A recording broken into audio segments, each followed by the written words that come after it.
Good morning. এটা যে পেলাম এর পাওয়ার মূলে যিনি সে গৌতম বালি স্যারের জন্য একটা দীর্ঘ হাততালি হয়ে যায়।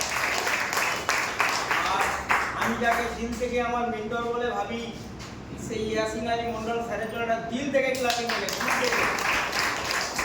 তো সেদিনকে স্যার যদি আমাকে না বলতো যে আপনি বিশ্বাস করে এগুলো খাওয়ান, আমি এটা নিয়ে পড়াশোনা করেছি, যদি আমি ওই দিনে ওই মানুষটার কথা না শুনতাম তাহলে আজ আমার বউটা একদম 100% গ্যারেন্টি ছিল মারা যেত। কিন্তু সেই জায়গায় বিশ্বাস করেছিলাম বলে আজ আমার এন্টার আপলাইন এবং এন্টার হার্টলাইন যারা এখানে বসে আছে তাদের সাহায্য সহযোগিতায় আজকের এই প্রাপ্য আমি পেলাম। আগামী দিন আরও এগিয়ে যাব। আপনারা আমার সঙ্গে থাকুন। আপনাদেরও আমি আস্তে আস্তে আমার জায়গাটায় নিয়ে আসবো, কারণ সিস্টেমে একটা কথা বলা আছে, in your success lies hour success. কোম্পানির যে এই সফলতাটাই আমার এনেছে, এই সফলতায় আমি একলা আসতে পারিনি, আমার এন্টার হার্টলাইনের সাহায্যে আমি এইখানে এসেছি।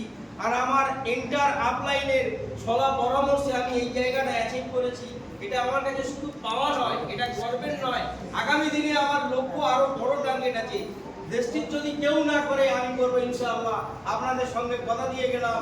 সমস্ত আপলাইনকে শ্রদ্ধা এবং সম্মান জানিয়ে, আমার সমস্ত হাটলাইনকে ভালোবাসা শ্রদ্ধা স্নেহ জানিয়ে আমি আমার বক্তব্য শেষ করলাম।